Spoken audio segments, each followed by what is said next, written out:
What's going on? One of those lovely days where it is, what, Friday? I don't have nowhere to be. Got nowhere to, I have to show up. I'm not wanted anywhere. In fact, let's see, let me show you this. In fact, I'm just looking on my Instagram because I done did all these Instagram videos for today. And check the kid out. And yeah, I'm just relaxing, checking out, all the likes and all the people that's supporting and looking at the video. But today is one of those lovely days where I just decided that I need to tell you one of these stories that I got. I'll tell the story of when I got my first motorcycle. How I got my first motorcycle. When. Don't worry, there'll be breaks along the way where, it won't be so long. Like, I already had it in my mind how I was going to create my little story. I even put on my, story jacket because, this is my super important story jacket. And, it gets kind of hot in here, so I'll just take it off. I'll take it off. Okay, so the story starts in 2013, alright? I'm like, how was I? I was 23 years old, and I was just living the humdrum life. I was just okay, I was in college, wasn't really working out for me, so I was like, alright, college is getting kind of pricey. Believe it or not, if you don't have grants, rich parents, or any type of support in college, it kind of goes downhill. Your motivation just goes ploop. And the girl that I had been talking to for 3 years, that was just that just went out the door. So I was I ain't gonna lie to you, I was kind of lost. I was so what do I do now? I was I know I gotta get me a 40-hour job. Now I gotta work a 40-hour job. Hopefully it's not a job that I really hate. And I really was trying to find something, a hobby that kind of showed off my passion and something I was very passionate about. And somehow I was already into street racing. I had plenty of speeding tickets, plenty of crazy stories about being out there street racing, especially going on Moreland. I don't even know if that still happens, but on Moreland, a Sunday night, you go around 10 o'clock. It was always some crazy Fast and Furious type thing going on. You know what I mean? Back then, when the first Fast and Furious came out, everybody was oh my God, this speaks to my soul because it was really going down and making modifications to the car and stuff like that. And I was just I don't want to be part of no car club, man. I don't want to do that. So I'll show you. I had a Saturn Ion 2004. I had changed out the air intake on there, put on a new exhaust on there. I decked out the inside. I bought these leather sheets. They're white and black. My car was white and black, and I went out and bought some 18-inch rims, and I bought these eBay seats for $50, $54. And what I was gonna do was stitch it in. And then I started painting. I used plastic dip to paint majority of the car.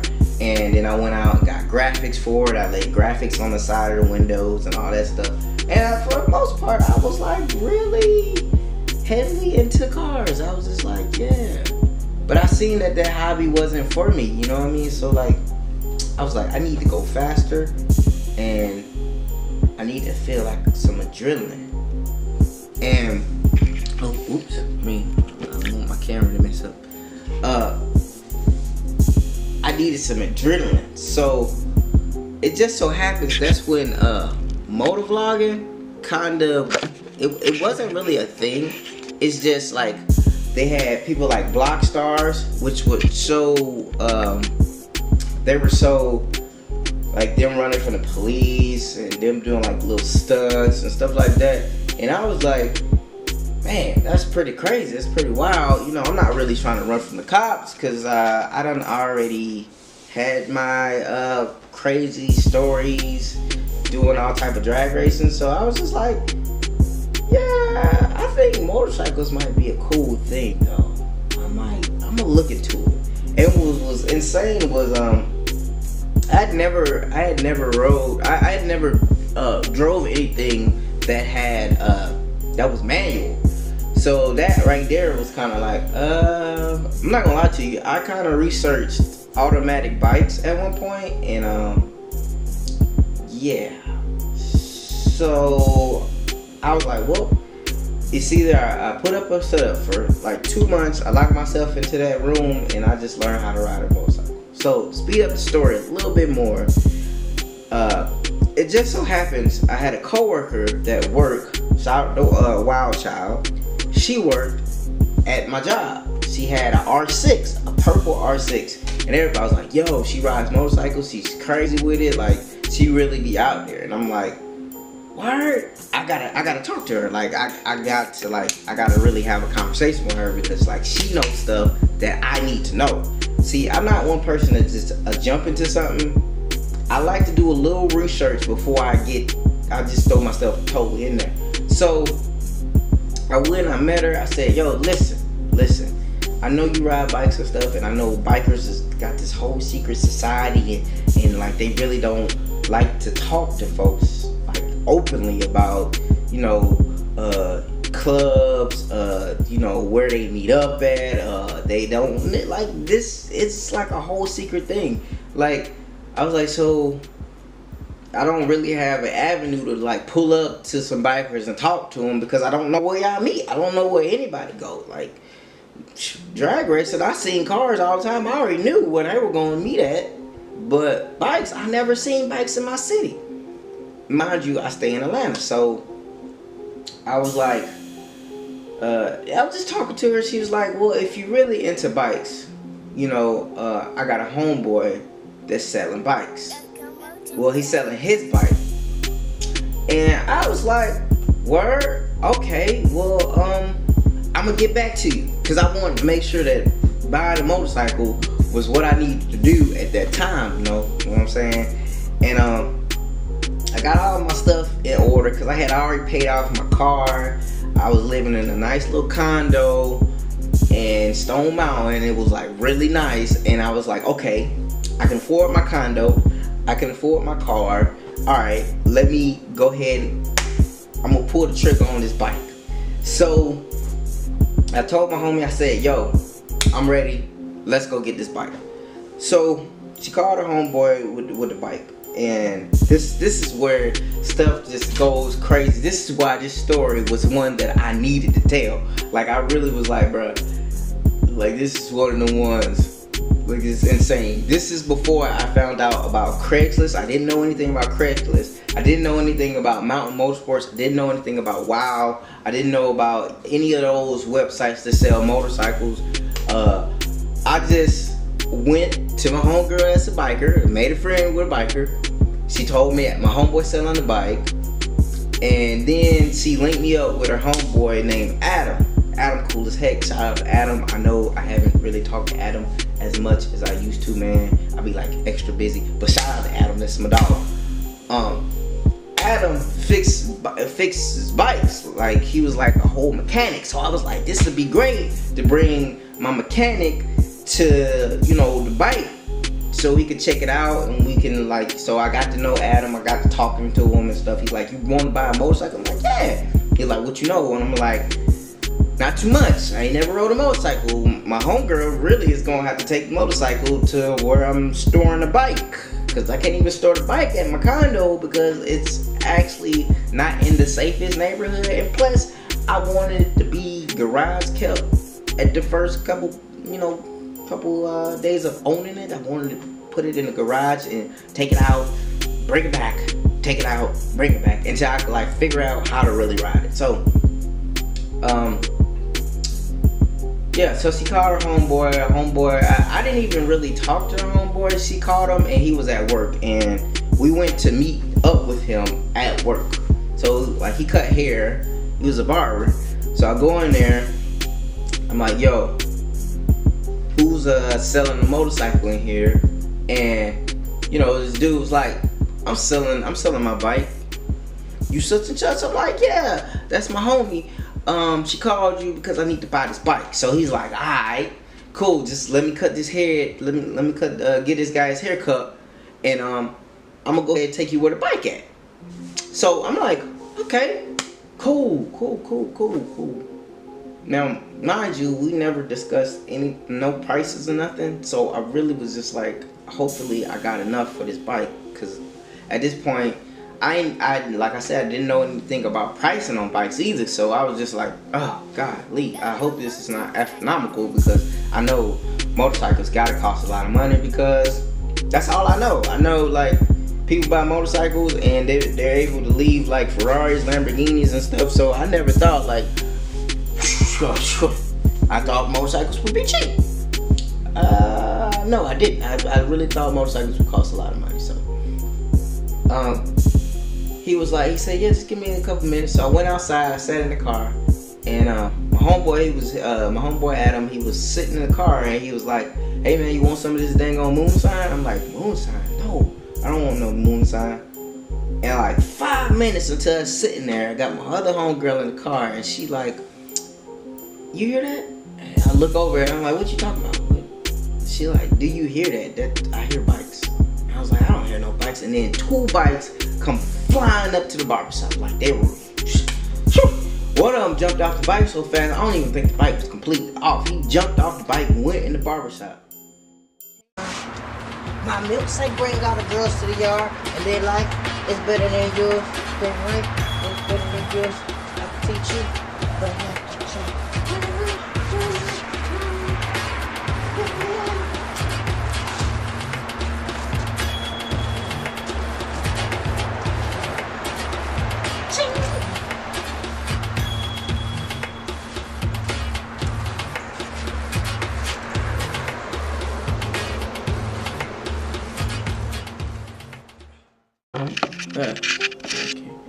They had a motorcycle vest on.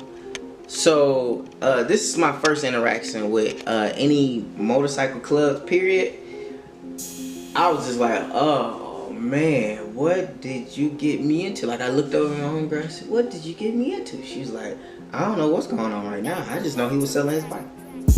And I'm like, okay, alright, cool. You know them too? And she was like, I think I know one of them.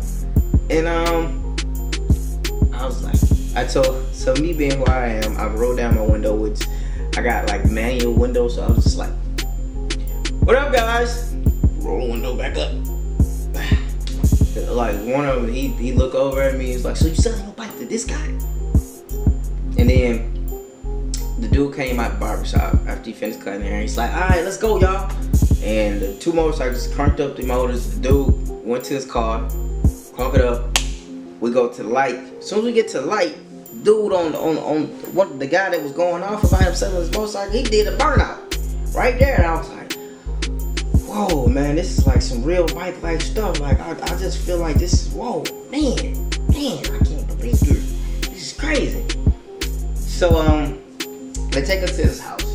His house is like, it's dark, ain't no lights. I'm looking at my homegirl, I'm like, what is this going on? The 2 motorcycle club guys, they already knew what was going on. They got off the bikes, went in the house, and then one of them came back out. He was like, yo, you ever rode a motorcycle before? And I was like, nah, this is gonna be my first bike. And he was like, word? You buying a 600 for your first bike? And then he was like, man, how about you come ride with us, man? You can, you know what I'm saying, come hang out with us. And I was like what, like a prospect? Like, so he was like, yeah, you just ride out with the club, man, you know, we can get out, you know, call you up, hit a couple of our parties and stuff like that, man, you know, you should hang out with us. And I was like, well, let me get my skills together first before I get out with y'all, because I would hate to like cause some type of accident or something before I get out, because I don't know nothing. So he's like, alright, bet. So they open up the garage, they tell me to go in the house. I go in the house. The house is completely freaking empty. Okay, ain't nothing in the house. I said, oh God, this is so. Alright guys, so I mean, I don't know what's about to happen, but I'm telling you right now, I ain't with the bull. Alright, what's up? And then like somebody came from the back, like this girl and the dude came from the back, and it was like, alright, we got We got the paperwork, the buyer's agreement. We got it already. Boom, boom, bam. We got the title right here. Do you have money? So after I was like, wait a second. I got my homeboy Adam, who he works on bikes and stuff. Like, they was like, oh, okay, bet. He walked around the bike. Adam called out a few things that was wrong with the bike. The first thing that was wrong with the bike was tires. It had like wires hanging out of. The chain was like crazy. The chain was crazy stretched out. It was missing a headlight. And it was funny because the guy I was buying the motorcycle from, he was like, it will wheelie. It wheelie all day. I went to Alabama and did all type of wheelies. And like, now I'm thinking about it, that like is a clear indication that you don't need to have that bike if it's like been wheelied and trashed and everything else. So, but back then I was like, oh my god, yo, this bike can wheelie. This is what's up. I got to have this here bike. So we came in terms with price wise. I got it for a nice little price. I won't say what it was exactly.